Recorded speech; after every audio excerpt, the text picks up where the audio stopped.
आता पाहूया कशी सुरू आहे आपल्या लाडक्या बाप्पाच्या आगमनाची तयारी। गणेशोत्सवाला राज्य महोत्सवाचा दर्जा।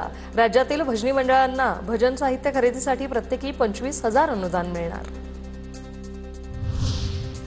पुणे पोलीस आयुक्त अमितेश कुमार यांच्याकडून शहरात पाहणी। गणेशोत्सवाच्या पार्श्वभूमीवर मुख्य गणेश मंडळांना भेट देत घेतला आढावा। चाकरमानी शब्द अवमानकारक असून त्याऐवजी कोकणवासीय असा शब्द वापरा। उपमुख्यमंत्री अजित पवारांचे निर्देश। लवकरच परिपत्रक काढण्यात येणार। कोकणवासियांसाठी पहिली मोदी एक्सप्रेस रवाना। दादर रेल्वे स्थानकावरून भाजप प्रदेशाध्यक्ष रवींद्र चव्हाणांनी मोदी एक्सप्रेसला दाखवला हिरवा झेंडा। मंत्री नितेश राणेंची उपस्थिती।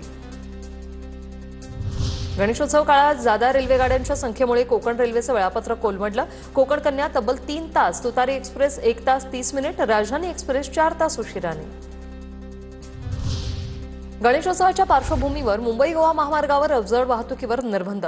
3 टप्प्यात अवजड वाहतुकीवर निर्बंध। मार्गावरील अवजड वाहतूक रोखण्यासाठी आरटीओचं पथक तैनात। मुंबईत गणेशोत्सवासाठी आजपासून लालपरी सज्ज। एसटीच्या 5103 बस आरक्षित। कोकणवासियांसाठी 23 ऑगस्ट ते 7 सप्टेंबर दरम्यान अधिकच्या बस सोडण्याचा निर्णय। पुण्यातून गणेशोत्सवासाठी कोकणात जाणाऱ्यांसाठी आजपासून एसटीचं ग्रुप बुकिंग करता येणार। ग्रुप बुकिंग केलेल्या रविवारपासून बस सोडण्यास सुरुवात होणार।